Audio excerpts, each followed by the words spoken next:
ती उपवासाचा परिणाम कुपोषणावर होतो. जसं आमचं अन्नाचं कुपोषण झालं तसं विचाराचं कुपोषण झालं.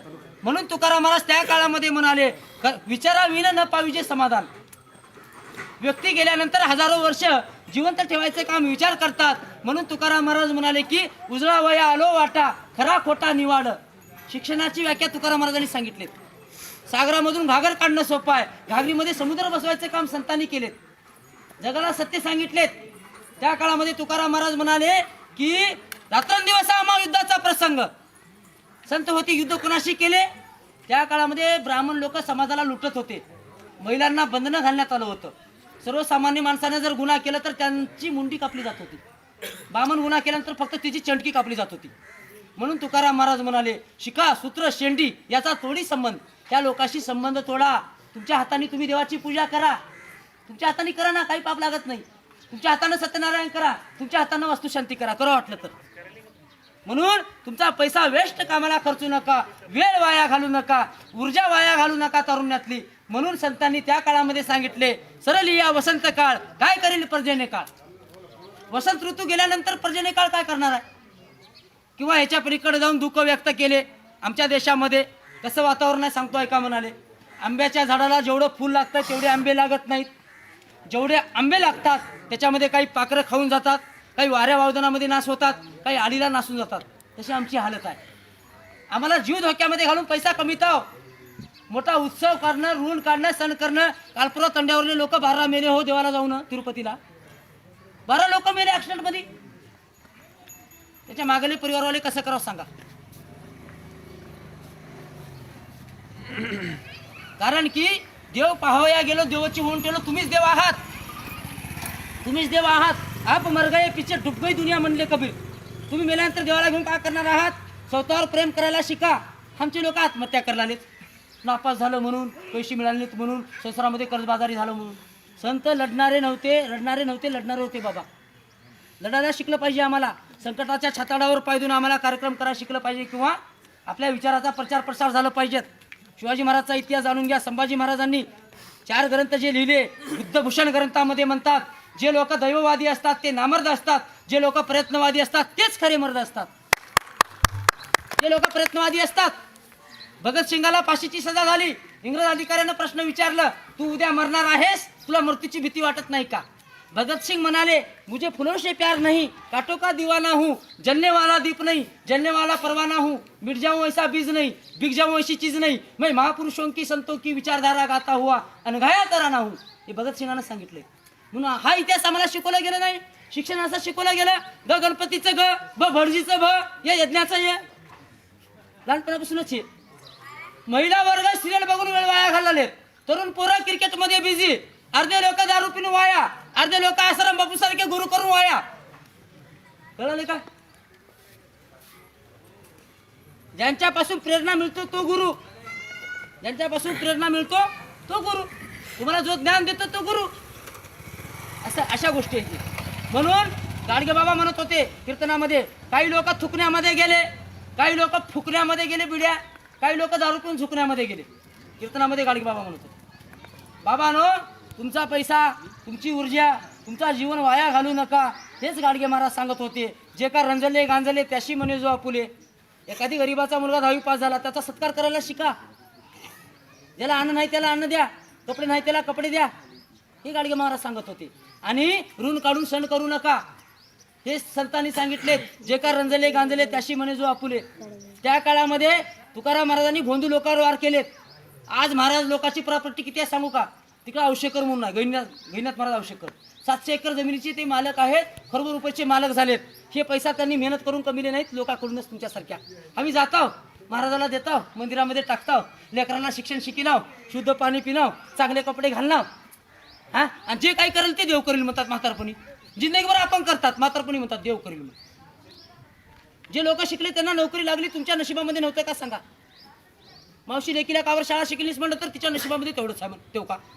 कशाचं नशीब लावलं? तुझं आहे तुझं पाशी, तरी तू जागा चुकल अशी. तुका म्हणे लाभ होय तो व्यापार, करा काही फार शिकवावे. तुम्ही शेतकरी आहात, तुम्ही सर्वसामान्य माणसं आहात, आणि तुम्हाला काय म्हणलेलं होता येऊ शकतं, काय म्हणलेलं होता येऊ शकतं. आणि आपण मेल्यानंतर स्वर्ग नरक ह्या भानगडीमध्ये पडू नका. जोपर्यंत तुम्ही जिवंत आहात तोपर्यंत जीवनावर प्रेम करायला शिका आणि जीवन चांगलं जगा. शिक्षणाचं महत्त्व जाणा, विज्ञानाचं महत्त्व जाणा आणि वेदशास्त्र पुराण ह्या पुराणातल्या ज्या गोष्टी आहेत हे तुम्हाला गुलाम करणारे आहेत. पुराणामध्ये काय सांगतात? हे गरीब ब्राह्मण. अरे बाबा, ब्राह्मण कोणती मारवाडी हे कधी गरीब राहत नाहीत. ब्राह्मण कोणती मारवाडी कधी बघला का उसाला गेलेलं?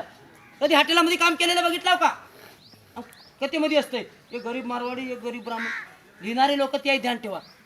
आणि अजून चालू आहे सिरियलच्या माध्यमातून. स्वप्नाच्या पलीकडे सिरियल काय? तू माझा सांगा ते सिरियल दाखवलं, त्याच्यामध्ये तुकाराम महाराजाला रडणारं दाखवले. नामदेव महाराज म्हणतात माझा जन्म परभणी जिल्ह्यामध्ये झाला. गात्यामध्ये एका बामणानं पोतीमध्ये लिहून ठेवलं, नामदेव महाराजाचा जन्म पंढरपूरला चंद्रभागेच्या वाळवंटात शिपल्यामध्ये झाला. असल्या कर्मकांड माती मारण्यात आल्या आपल्या. खरं कळू दिलं गेलेलं नाही. म्हणून खरं काय खोटं काय याची समीक्षा झालं पाहिजे. म्हणून हे प्रबोधन आजचं होतं. म्हणून जे काही महापुरुष झाले, तुमच्या आमच्यासाठी संघर्ष केले, त्यांचा संसार संपवले, त्या महापुरुषांचं चिंतन तुम्ही कराल अशी अपेक्षा या ठिकाणी मी व्यक्त करतो. आणि ज्या महापुरुषानं आम्हाला असं सांगण्यात आलं की बाबासाहेबांना तुमच्यासाठी काही केली म्हणून एक डोक्यामध्ये आमच्या घालण्यात आलेला आहे. छत्रपती शिवाजी महाराजांचा अपमान झाला होता, बाबासाहेबांनी मनुस्मृती जाळून बदला घेतलेत. शूद्रपूर्वी कोण होते हा ग्रंथ बाबासाहेबांनी शिवाजी महाराजाला अर्पण केलेत. आणि बाबासाहेबांना देखील तुकारामाचा वारकरी म्हणतात, फुलेचा शिक्षणकरी, राजर्षी शाहू महाराजांचा वारसदार आणि तुकारामाचा वारकरी म्हणतात. 1925ला मुकनायक वरपत्र चालू केल्यानंतर बाबासाहेबांनी कासया धरू मी भिड, निशंक हे तोंड वाजविले, येथे नाही मुकियाची जाण आणि सार्थक नाही हित लाजून. काही लोक म्हणले आता ब्राह्मण सुधारलेत, आता तेवढं काही राहिलं नाही.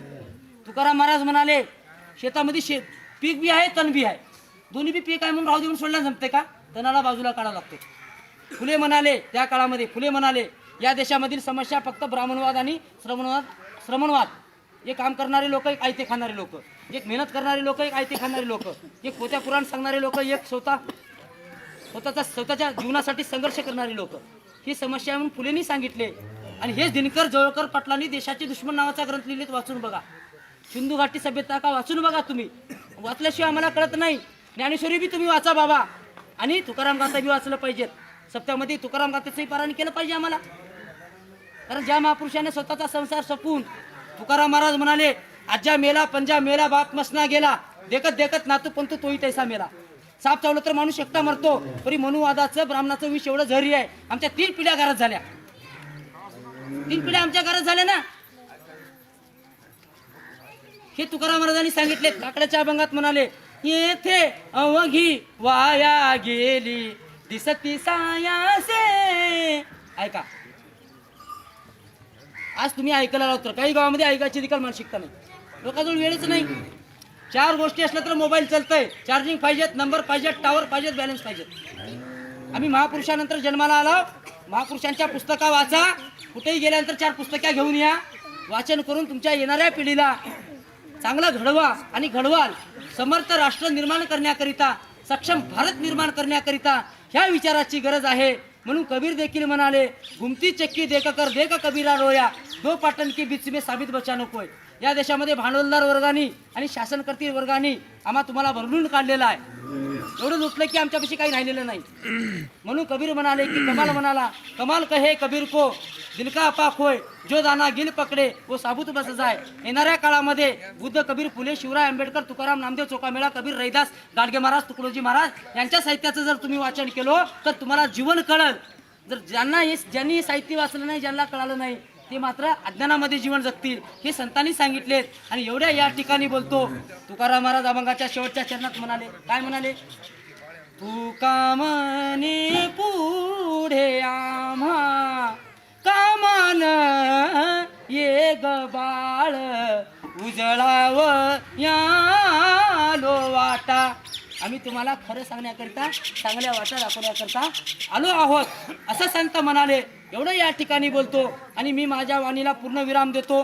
हे कार्यक्रम करत असताना समाजाकडून 10-5 रुपये, 50-100 रुपये जे काही मिळाले ते घेऊन शाळेवर, कॉलेजवर मी मार्गदर्शन करतो, प्रबोधन करतो. समाजाकडून समाजाकरिता मी माझ्या पदरचे पैसे घालू शकत नाही. एवढा मी मोठा पण नाही आहे.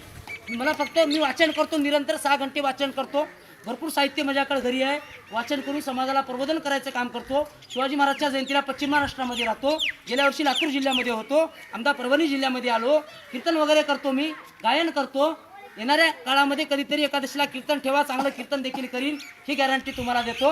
मात्र जात असताना तुमच्यानं घडलं तेवढं मला, अहो एखादी गोसाई लोक आले तर दाळदाणे हाणून देतात तिकडं. गोसाई लोक आले तर नेतात का नाही? गोसाई लोक आल्यानंतर मी तर महाराज आहो, खरं सांगणारा महाराज आहो. तुमच्यानं होता होईल तेवढं तुम्ही मला मदत कराल आणि अशी अपेक्षा व्यक्त करतो. जय जिजाऊ, जय शिवराय, जय भारत, जय अहिल्या.